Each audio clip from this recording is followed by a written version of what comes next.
እግዚአብሔር ወልድ ከሰማይ ወረደ ሲባል ኪሩቤልን ሱራፌልን ትቷቸው መጣ ማለት አይደለም። ከሰማይ መጣ ሲባል በአንድነቱ ምንታዌ በሶስትነቱ ርባዬ ሳይኖርበት ስጋን ተዋሃደ ማለት ነው። ጣታችሁን እንዲህ አድርጋችሁ አውጡልኝ። እንደዚህ አንዷን ነው ያልኩ። ይህች አሁን ስንት ክፍል አላት?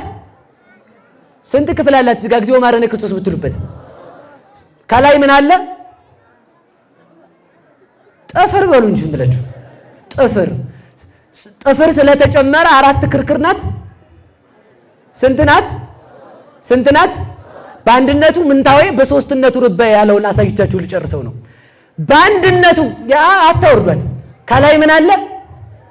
ጥፍር እስከ የት ድረስ ነው ያለው? እስከ ታችኛው አንጓ ነው አይደል? እስከዚህ የኔ ያስተማረ ቅዱስ ሣዊሮስ ዘስሙናይ ነው። እስከ ታች ድረስ ነው አይደል? እስከዚህ ከየት ነው የተነሳው? አፈርስ ሆነላችሁ በደንብ ይሁልኝ። ከየት ነው የተነሳው? አረጋግጡ እንጂ ከታችኛው ነው? ከታችኛው ክርክር ነው? ከላይኛው ነው? ይቺ ጣት በሉ ሁላችሁ ስትኖር 3 ስትኖር 1 ጣት 3 ክፍል ያላት በሞት የነገረኝ ስንት ጣት ስንት ክፍል ያላት ስንት ጥፍር ያላት ስንት ክርክር ያልጨመረች አራተኛ በሉ አዚያው አራተኛ ሥላሴ በአካል 3 እስኪ በአካል 3 በሉ ስንት ጣት ስንት መዳፍ ላይ ነው እቺ ጣት የተቀመጠችው? ስንት መዳፍ ነው ያላችሁ? አንድ መዳፍ መሆኑ ለሥላሴ አንድ መንበር አላቸው። ለሥላሴ አንድ ቀዳማዊነት አላቸው። ለሥላሴ አንድ ጌትነት፣ አንድ ዙፋን፣ አንድ አገዛዝ፣ አንድ ኃይል፣ አንድ ምክር፣ አንድ ጽን አላቸው ለሥላሴ። ስትኖር 3 ስትኖር ስንት? ሥላሴ ሲኖሩ በአካል ስንት? በሞት ይንገሩኝ 3 ሶስተኛዋ ላይ ጥፍር ያለው 4 ጥፍር ያለው መጨረሻው ክርክር ላይ ነው በሉ። ጥፍር ያለው ከየት ነው? ጥፍር ስለተጨም ከዚህ አይደለም ማረጋገጥ ትችላለህ ከፈለገ። ከታችኛው ነው ካልከኝ ጥፍር እጅ አይታጠፍም ነበር። መታጠፍ መዘርጋቱ ጥፍር ከላይ ስላለ ነው። እሺ ይሄ ምንም ቲዮሪ ያስፈልገው ፍልስፍና ሕክምና ራሱ ያስፈልገው ነው። በገጠር ቋንቋ አስረዳዋችሁ ማለት ነው። ታዲያ ይቺ ጥፍር የምን ምሳሌ ናት ሲባል ስጋን የለበሰ በተለየ አካሉ ወልድ ነው። ይቺ ጥፍር ከላይኛው ክርክር ላይ ስላለች ለጣት ለሶስቱ ክርክር አራተኛ አልሆነችም። ለሶስቱ አንዷንም ጣት 2 አላደረገችም። ስለዚህ ሥላሴ በኖሩበት ዘመን ስንት ናቸው? በአምላክነት ስንት ናቸው? በአምላክነት ስንት ናቸው? 1 3 ጣት ማነው? አንድ ጣት 3 ክፍል ያለው 3 አካል ያለው አንድ እግዚአብሔር ከላይ አራተኛ ጥፍር ከሶስተኛው ላይ እንደተቀመጠች ሶስተኛው ክርክር ላይ ጥፍር እንደተቀመጠች ስጋን በተለየ አካሉ አካላዊ ቃል ወልድ ስጋን ቢዋሃድም ለሥላሴ አራተኛ ለቃል 2ኛ አልሆነም።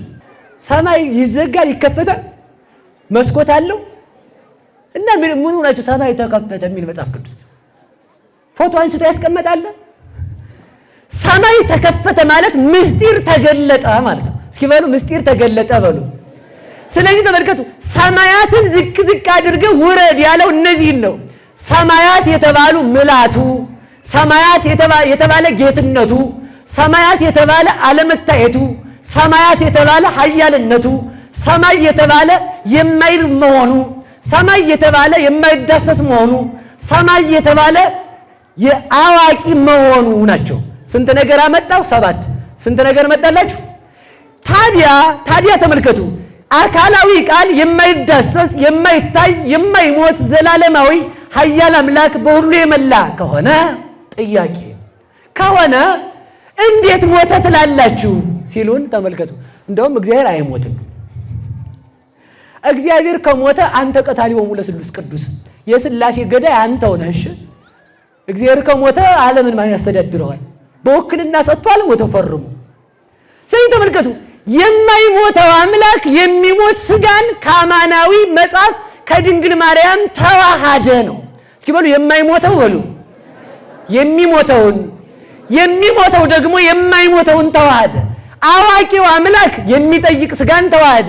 የሚጠይቅ ስጋ አዋቂውን አምላክ ተዋሃደ። ኃያሉ አምላክ ደካማ ስጋን ተዋሃደ። ደካማ ስጋ ኃያሉን አምላክ ተዋሃደ። ብርሃናት የማያስፈልጉት ጌታ ብርሃን የሚያስፈልገውን ሥጋ ተዋሃደ። ብርሃን የሚያስፈልገው ሥጋ ብርሃን የማያስፈልገውን ጌታ ተዋሃደ። ዓለምን ከዓለም በፊት የነበረው ቀዳማዊ አምላክ ተመልከቱ፣ ሥጋን ሲዋሃድ ዳህራዊ ሥጋ ቀዳማዊ አምላክ ሆነ። እስኪ በሉ ዳህራዊ ሥጋ በሉ ቀዳማዊ አምላክ ሆነ። እመቤቴ ደስ ይበላችሁ በእውነቱ ማለት ነው። ዳህራዊ ሥጋ ቀዳማዊ አምላክ ሆነ። እንቲያው ለሥጋ ኮነ ለቃል፣ እንቲያው ለቃል ኮነ ለሥጋ። የሥጋ ገንዘብ ለቃል፣ የቃልም ገንዘብ ለሥጋ ሆነ። ከዚህ በኋላ ተመልከቱ ወሶበሬኮ ለወልድየ እንዘ ይገብር ተአምራተ ወመንክራተ። ልጅ ሞት ሲያስነሳ ስታየው መለኮት ነው አትበል። ሲሞት ስታየው ሥጋ ነው አትበል። ልዑላን ከፍ ከፍ ያለውን ለመለኮት አትስጥ። እንግዲያውስ አምጣ ካልከኝ ዳንኤልን መልአኩ በተዘጋ ጉድጓድ ገብቶ መግቦታል። ተመልከቱ ሐዋርያው ማትያስም ተመልከቱ ማትያስም በተዘጋ ቤት ገብቷል። እንግዲያውስ ለድንግል ማርያም ምን ምሳሌ ያላት? ሰማይኑ እብለኪ ሰማይም ያንስብሻል አላት። መሬትኑ እብለኪ መሬትም ታንስብሻለች። ምን ልበልሽ ላንቺስ ምሳሌ የለሽም። እመኒ ተመልከቱ እመኒ ተመሉ አባላቴ አፈ እይክል ፈጽሞ ወዳሴኪ። ድንግል ማርያም የኪሩቤል ክንፍ የኪሩቤል አፍ የሱራፌል ክንፍ የዛፉ ቅጠል አፍ ለኔ ቢሆንኝ ያንቺን ምስጋና መናገር አልችልም አለ። እሷን የሰጠን እግዚአብሔር ይመስገን።